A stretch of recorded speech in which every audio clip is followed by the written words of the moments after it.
So, again, if they get Andy Myers off the court, then they have a lot more leverage, a lot more leniency in spending the money that they see fit. They have less of a check and balance system. And again, they rewrote the maps largely for that purpose. But in spite of that, you went through a reelection. I did. And you survived. I did survive. So tell us about that. Okay. The precinct 3 is currently essentially a 56% Democrat precinct. The incumbent JP Justin Joyce lost his election 44 to 56. They anticipated I'd lose the election by the same amount. To a man named Terrell Patel, correct? Their candidate was a South Asian, Terrell Patel, who won. He won a 5-person Democrat primary without a runoff. So that was pretty impressive, frankly. Everybody anticipated he would win the. And he was putting together. I mean, I've seen his advertisements. He would drive around in a car with a shovel, and he'd find county potholes, and he would do advertisements in front of county potholes. Right. He was going to get a pothole fixed within 24 hours. Well, that doesn't happen in any county. But in any event, what occurred was I have a South Asian on my staff. Nidhi Kambe is her name. Brilliant young lady, very smart and very helpful. Well connected in her community. She helped put together just about all their cultural events, and so she helped me get even more inroads. Although I'd been building my own inroads into the community, she was a very big help. And sometime in September of I don't remember the exact time frame, but I think it was September 23. There was this an individual using a handle Antonio Scallywag that started putting out some really nasty, racist, bigoted statements, particularly about South Asians. I got inboxed by that guy. Yeah, and so my South Asian community, began to express some concerns about this because there were very nasty comments about them, and then Antonio Scallywag started attacking my employee, my South Asian employee, my Indian American employee, and both of those things were over the top for me. That's not acceptable to me at all. So I went to the district attorney's office and I said, look, I want to file a complaint, and all I want to do is find out who this guy is, and we want his identity. Once we get his true identity, he'll stop all of this. He'll quit all these racist statements that he's been making. And so I said, what is it going to take? And Brian Milton says, I need probable cause. I said, well, okay, give me. How do you get probable cause? He said, well, if you will file a formal request and give me the detail that you just gave me with regard to the reasons that you're asking for this, it'll give me probable cause to start the process. So I said, fine. Because being ignorant isn't breaking the law. Right.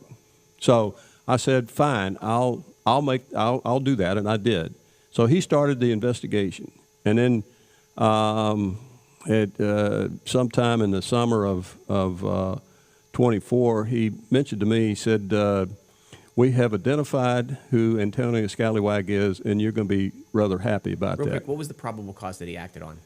My request to do an investigation based on the fact that they were attacking my constituents in my precinct and on the fact that they were attacking my employee. So that was a probable cause, my written request for him to start the investigation.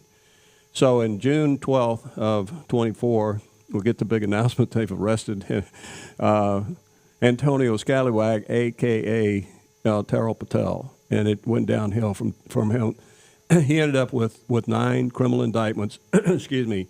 4 of them were felonies. 5 of them were misdemeanors. And he ended up pleading guilty to a couple of the misdemeanors that got him, He avoided jail time. He avoided a a conviction on a felony, which would prevent him from running for office in Texas, and prevent him from doing a lot of other things, getting professional licenses and things of this nature. So he pled out and pled guilty to the actions that he take. And so that's kind of how, obviously, from the standpoint that he had all these indictments, I obviously made that one of the issues. I mean, you don't want somebody who does these kind of things as your county commissioner, I don't think. And the great majority of the people, 60% of the people agreed with me. So 60% of the voters did anyway. Yeah. So Well, he go ahead, please, Matt. Mm-hmm. Yeah, and so it just, to me, it's a theme, right?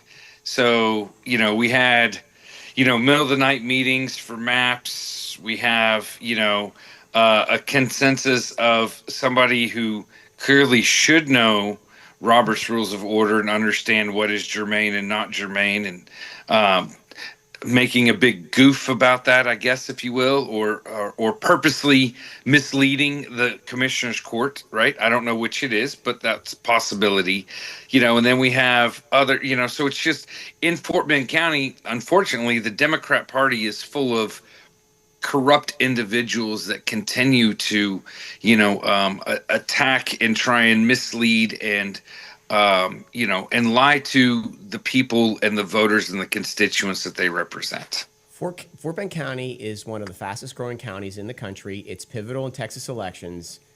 And what we see is conspiracies to essentially overtake this county, to attain domain over it.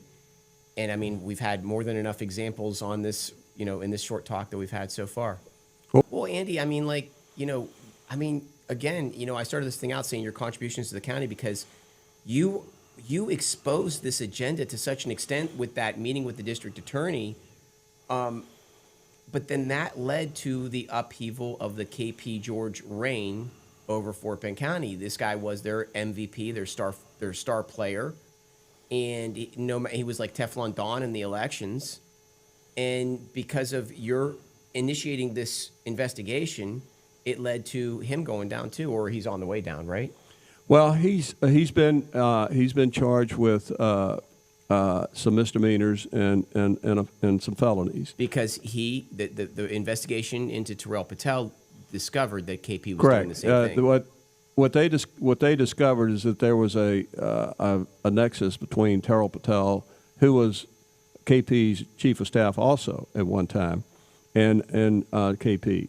And in his 2022 reelection effort, in which basically they kind of did the same thing.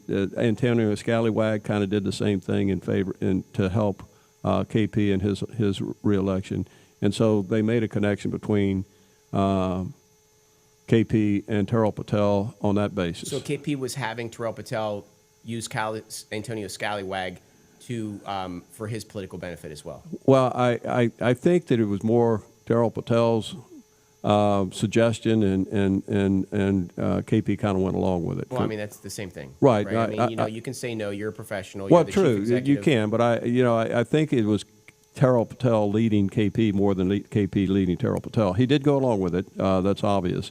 But when I talked to the DA's people who are doing the investigation, they said that this for Terrell Patel, this goes back to his days when he was at University of Texas. He was a college kid when he started this activity. So it's a long history with him. Okay, so let's talk about the state of the new county map